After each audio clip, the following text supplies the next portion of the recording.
அனைவருக்கும் வணக்கம். 2026ஆம் ஆண்டு ஆசிரியர் தேர்வு வாரியத்தார் வெளியிட்டிருக்கக்கூடிய அந்த நோட்டிஃபிகேஷன் தான் பார்க்க போகிறோம். அந்த நோட்டிஃபிகேஷன் முக்கியமாக பார்த்தோம்னா 2 ஆசிரியர் தகுதி தேர்வு அறிவிப்பு வெளியாக போகுது. ஒரு ஆசிரியர் தகுதி தேர்வு மே மாதமும், அடுத்த ஆசிரியர் தகுதி தேர்வு அக்டோபர் மாதமும் வெளியிட போகிறாங்க. அது இல்லாமல் முக்கியமாக இந்த பிடி அசிஸ்டண்ட்டுக்கும் பிஆர்டிக்கு உள்ள வேலை வாய்ப்புக்கான நோட்டிஃபிகேஷனும் வெளியிட்டிருக்காங்க.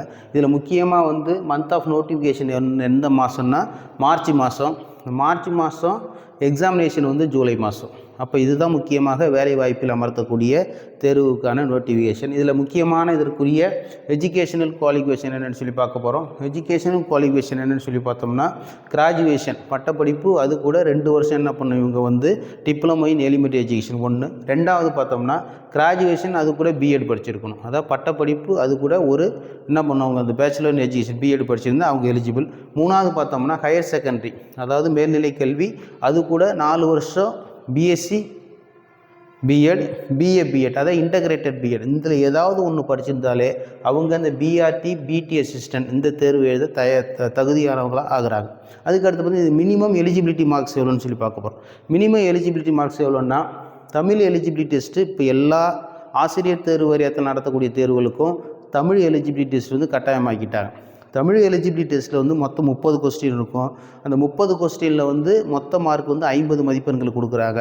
50 மதிப்பெண்களில் கட்டாயமாக நாம் எடுக்கக்கூடிய மதிப்பெண்கள் 20 மதிப்பெண்கள், அதாவது 40% மதிப்பெண்கள் எடுத்தால் மட்டும்தான் நம்மளுக்கு அடுத்த பேப்பரை வேல்யூ பண்ணுவாங்க, இல்லைனா வேல்யூ பண்ண மாட்டாங்க. அதுக்கு அடுத்து மெயின் சப்ஜெக்ட் பார்க்குறோம். நம்ம எடுத்துருக்க மெயின் சப்ஜெக்ட், இந்த மெயின் சப்ஜெக்டில் மொத்த மார்க் 150 மதிப்பெண்கள். 150 மதிப்பெண்களில் ஜென்ரல் டர்ன் 60 மார்க் எடுத்தால் தான் குவாலிஃபை ஆகுறாங்க. அதே மாதிரி communal based BCM SC ST DC இவங்களுக்கெல்லாம் பார்த்தோம்னா 45 மார்க்ஸ் இவங்களுக்கு எடுக்கணும்.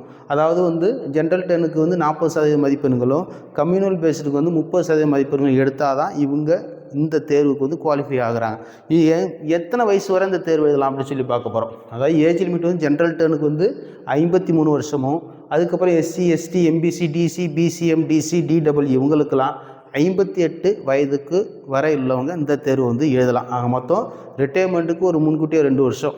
ஏன்னா இவங்க கூட என்ன பண்ணுறாங்க, தேர்வுக்கு கடினமாக உழைச்சி படிக்கிறாங்க. கடைசி காலத்தில் கூட நம்ம வேலைக்கு போகணும் அப்படின்னு இவங்க கூட நம்ம மனந்தளராமல் படிக்கிறவங்கள நம்ம இன்றைக்கி பார்க்குறோம். இதுதான் இதற்கான முக்கியமான தகுதிகள் அறிவிப்புகள்னு சொல்கிறோம்.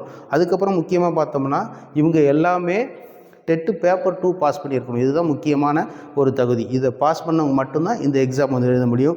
இவங்களுக்கான பே ஸ்கேல் பார்த்தோம்னா 36,400லேருந்து 1,15,700 வரை. அடுத்து 8வது ஊதியக்குழு வரப்போகுது. அதனால் இன்னும் சம்பளம் மேலே உயரத்துக்கான வாய்ப்புகள் அதிகமாக இருக்குது. அப்போ சம்பளம் மட்டும் மேலே உயரல, நம்ம படிக்கக்கூடிய படிப்பும், நம்ம எடுக்கக்கூடிய நேரமும், நம்ம முயற்சியும் அதிகமாகணும். அப்போ தான் இந்த மாதிரியான வேலைகளுக்கு நம்ம தகுதியாக முடியும். அதனால் 2026 நோட்டிஃபிகேஷனை ஃபாலோ பண்ணி எல்லாருமே கடினமாக உழைச்சிங்கன்னா கட்டாயமாக நீங்கள் நினச்ச வெற்றி ஒரு நாள் கிடைக்கும்.